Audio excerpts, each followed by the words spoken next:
we're gonna go through a banded lunge for some knee and foot stability. And this is really helpful if you're someone who, when you land from a run, as your foot plants the ground, or as you do box jumps or jumping lunges, that you find that when you land, your legs kind of do this.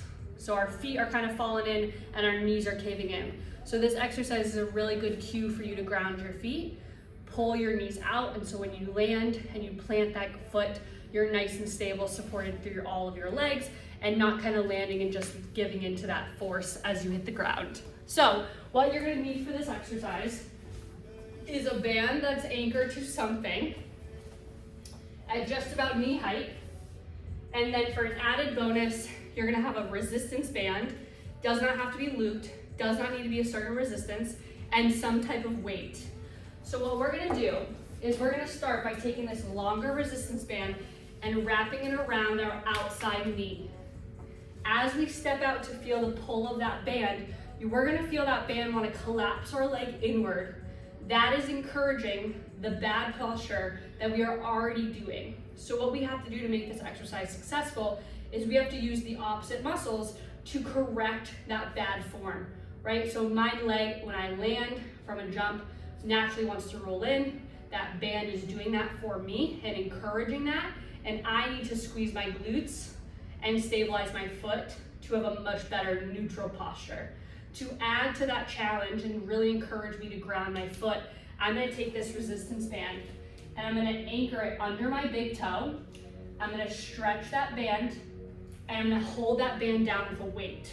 So as soon as my big toe lifts up and I stop grounding my arch and stabilizing my foot, that band's gonna snap and it's gonna give me that cue that I'm not doing it correctly. So I have my foot nice and grounded into that band. I can feel my big toe planting into the ground. My arch is already turned on. This band is trying to pull me in. I have used my glutes to pull that band out. My knee and my ankle are now stacked with each other and I'm in a good form. I can already feel muscles working. Now I'm gonna add a challenge and I'm gonna do a lunge. So I'm going to inhale, I'm gonna come down. Exhale, I'm gonna come up. That band, despite it pulling my knee in, is not moving my knee because I'm really stabilizing that outside chain. And again, my foot is nice and supported, my arch is nice and high, I can feel it working, and I'm not collapsing inward. You always can obviously switch to the other side, you just have to direct your setup to be that way facing. And then the other thing is once that lunge starts to be a little bit more comfortable for you, you're always welcome to progress it.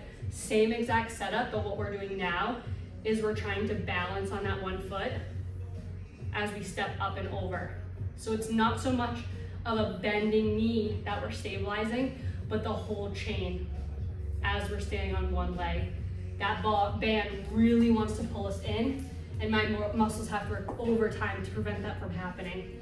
And just to give you a perspective of what might be happening without those bands and why we'd be doing this exercise is if I do a lunge here, you can actually see as I do it, I'm gonna exaggerate it a little bit, my leg and my knee and my foot are all kind of wiggly wobbly, my foot's kind of landing inward. That's that weakness popping through, and then that banded exercise that we just went through is going to encourage you to do the opposite of that and really get you in a nice, good position.